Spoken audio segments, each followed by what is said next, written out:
Géopolitique, bonjour Pierre Aski. Bonjour Nicolas. Pierre, vous vous intéressez ce matin à l'implication américaine au Proche-Orient. Pour la troisième fois ce dimanche, l'armée américaine a attaqué 2 groupes pro-iraniens en territoire syrien. Il s'agissait d'une riposte à des dizaines de tirs de missiles contre des bases américaines situées en Irak et dans le nord-est de la Syrie. Depuis le 7 octobre, l'armée américaine a également intercepté des tirs de missiles en direction d'Israël, lancés à partir du Yémen par les rebelles Houthis. Cet activisme militaire mérite qu'on s'y attarde, car jamais auparavant, lors des précédents conflits dans la bande de Gaza, les États-Unis n'avaient joué un rôle aussi actif. Qu'y a-t-il de différent cette fois-ci ? Et quel est l'objectif de Washington ?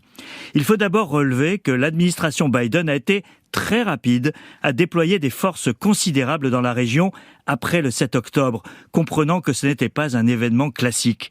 2 porte-avions et leur groupe aéronaval, un sous-marin nucléaire lanceur de missiles, des forces spéciales prêtes à intervenir.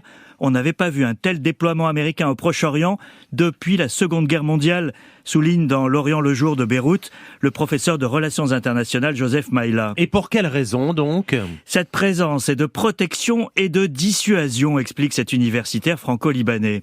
Protection de l'allié israélien évidemment, et dissuasion vis-à-vis de l'Iran, principal rival des États-Unis au Moyen-Orient depuis des décennies, proche du seuil nucléaire et parrain du Hamas palestinien et du Hezbollah libanais. La crainte américaine après le 7 octobre était que l'Iran élargisse le conflit à ses autres alliés, en particulier avec l'ouverture d'un front au nord, avec le Hezbollah, qui dispose d'une force de frappe bien plus importante que le Hamas. Le message américain à l'Iran a été clair depuis le début. S'il y a une escalade, le territoire iranien ne sera pas épargné. Cette dissuasion a jusqu'ici été payante, car si les échanges de tirs à la frontière libanaise sont quotidiens, il n'y a pas eu, ou en tout cas pas encore, d'embrasement généralisé. L'objectif américain de ce point de vue a été atteint, mais ça pose d'autres problèmes. Lesquels, Pierre ?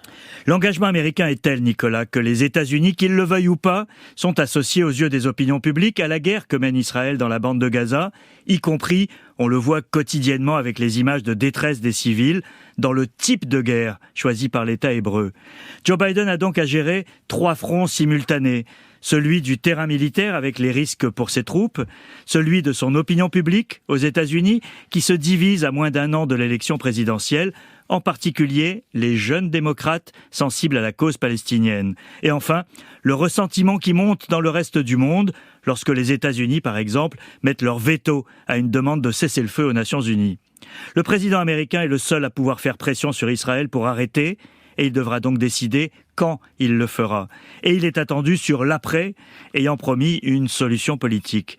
Pour l'heure, plus encore qu'en Ukraine, les Américains sont en première ligne dans un conflit qu'ils pensaient avoir laissé derrière eux. Pierre Aski, merci.